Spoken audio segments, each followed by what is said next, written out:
Mary Oliver's The Osprey. This morning, an osprey with its narrow black and white face and its cupidinous eyes leaned down from a leafy tree to look into the lake. It looked a long time, then its powerful shoulders punched out a little, and it fell, it rippled down into the water. Then it rose, carrying in the clips of its feet a slim and limber silver fish, a scrim of red rubies on its flashing sides. All of this was wonderful to look at, so I simply stood there in the blue morning, looking. Then I walked away. Beauty is my work, but not my only work.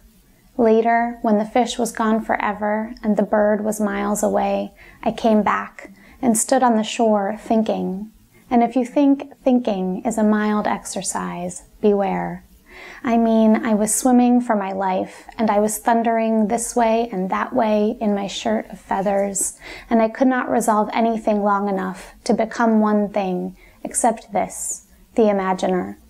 It was inescapable, as over and over it flung me, without pause or mercy it flung me, to both sides of the beautiful water, to both sides of the knife.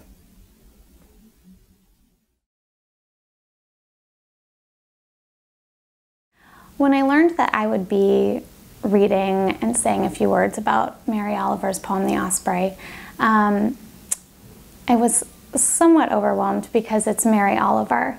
And, what do you say about Mary Oliver? But I thought back to an article that we recently shared between Mary Oliver and Maria Shriver. And in that article, Mary Oliver says, "I consider myself a kind of reporter, one who uses words that are more like music and have that choreography." She says, "I never think of myself as a poet, I just get up and write."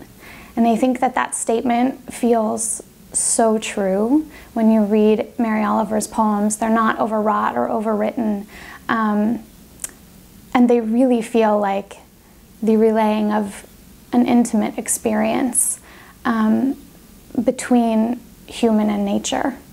And they feel as natural as the imagery that's in them.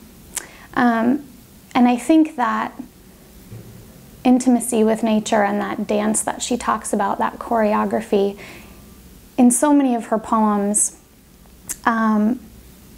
is something that, well, that's the lure to me. They're what I always go back to when I need a moment, when I need some beauty, when I need some perspective.